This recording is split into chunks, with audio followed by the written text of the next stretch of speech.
Hi everybody, this is Jacob Bear, Science Tutor Online, and I'm really excited today because we're going to do one of my all-time favorite labs. I'm going to show you how to extract DNA from living tissue. If you're watching this on YouTube, there are some important links that I've got for you underneath this video in the comments section, and I'll be talking about those at the end of the video. But now let's go into the kitchen and take a look at what we need for this experiment. To do this experiment, there are a few basic things you're going to need. You're going to want to have some strawberries, which I've got right here. You're also going to need to have a little bit of salt, any kind of salt will do, and some liquid dishwashing soap. You'll also need some rubbing alcohol, and it's important for the alcohol to be ice cold. I had mine in the refrigerator overnight, and it was in the freezer for about an hour. You're also going to need a small sandwich-sized bag, preferably a Ziploc, as well as some kind of clear cup to mix your substances in. I'm a nerd, so I've got my tea mug that looks like it's a beaker, but really, any cup will do. It's better if it's clear because you can see your DNA better. Finally, you'll need a chopstick or some long, pointy tool. You could also use a toothpick, or even just a fork or a knife will work. And that's going to allow you to lift the DNA out and kind of get a closer look at it when this experiment is ready to roll. Okay, that's pretty much all we need, and now we can get started. Now, before we begin, I have a question for you. Why are we using strawberries? Remember, you can use anything that's living. Any living cell will have DNA in it. Why strawberries? Go ahead and pause the video while you think of an answer. Go ahead. Really? Are you back? Okay, here's the quick answer. As you know, many organisms have more than one set of chromosomes. We human beings are diploid, meaning we have two complete sets. One came from your mother and the other from your father. Strawberries are different. Strawberries are polyploid, meaning they have many sets of chromosomes. This is common for many agricultural crops. Because they are polyploid, the strawberries have a lot of DNA, and therefore it will be easier to extract the DNA and view it. Let's get started. To understand what's going on, it will help if you think of the overall structure of a plant cell. You should remember in which part of the plant cell the DNA is located. That will help you make sense of what we are about to do.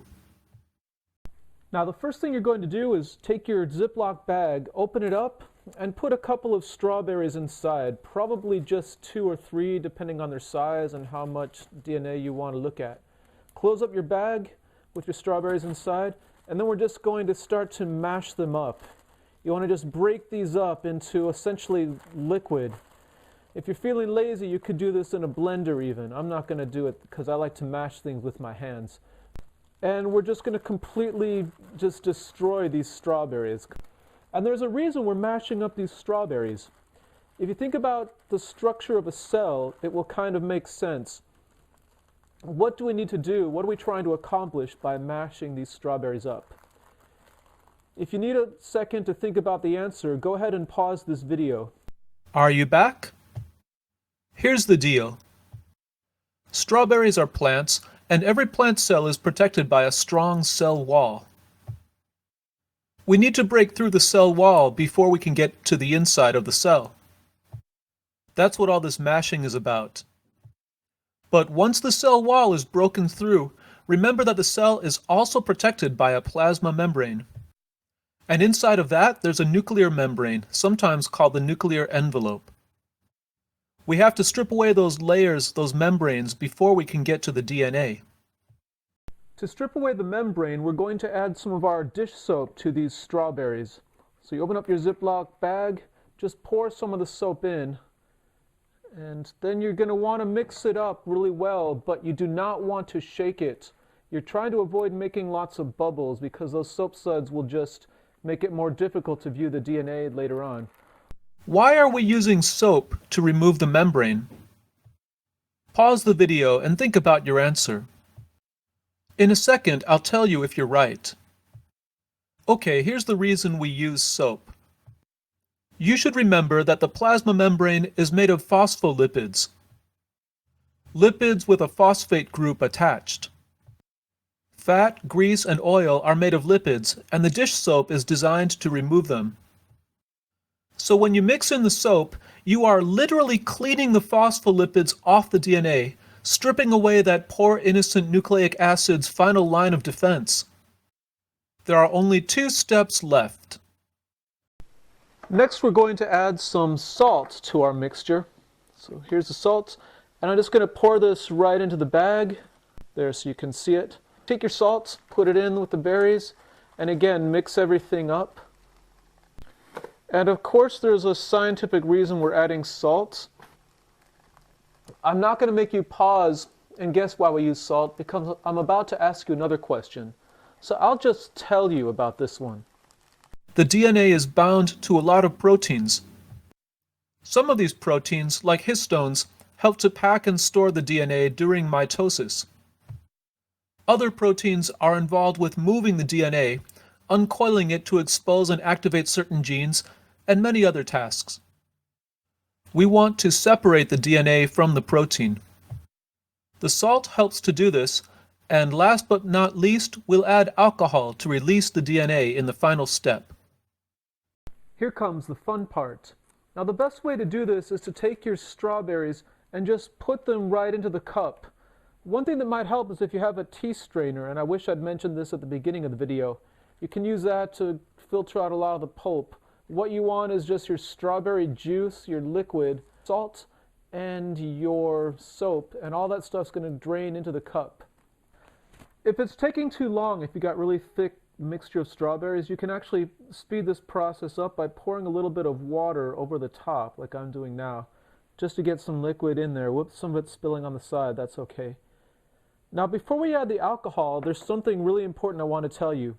So when you mix the alcohol in, you don't want to stir it, you don't want to swirl it around, you don't want to shake it, you want to gently rotate the cup like this, so that you're mixing the alcohol in very slowly. If you do it too quickly or too roughly, you're going to damage the DNA, and that's what we're trying to avoid doing.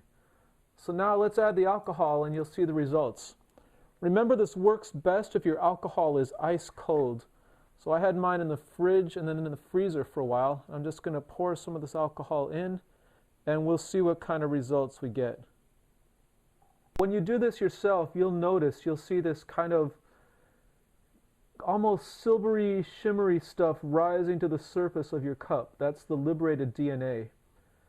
It doesn't look very good on the camera, on the video, but when you do this for real by yourself, you'll see the difference.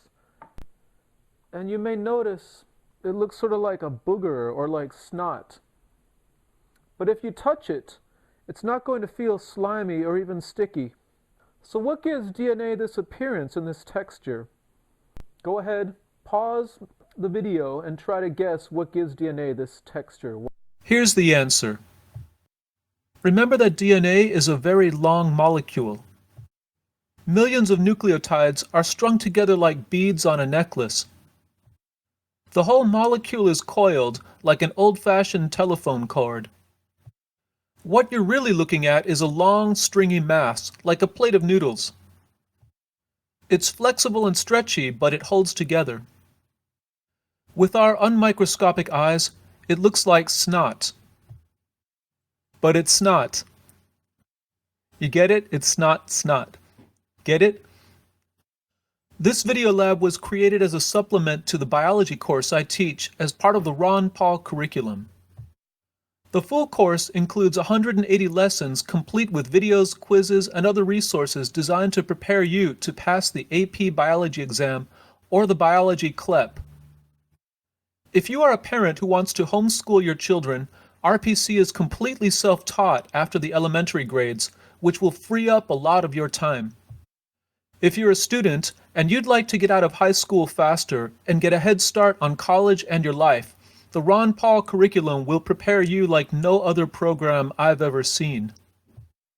The Ron Paul curriculum comes with a 100% money-back guarantee, so there is no risk involved. I highly recommend you click on the link below to find out more about RPC and my biology course. Thanks for watching.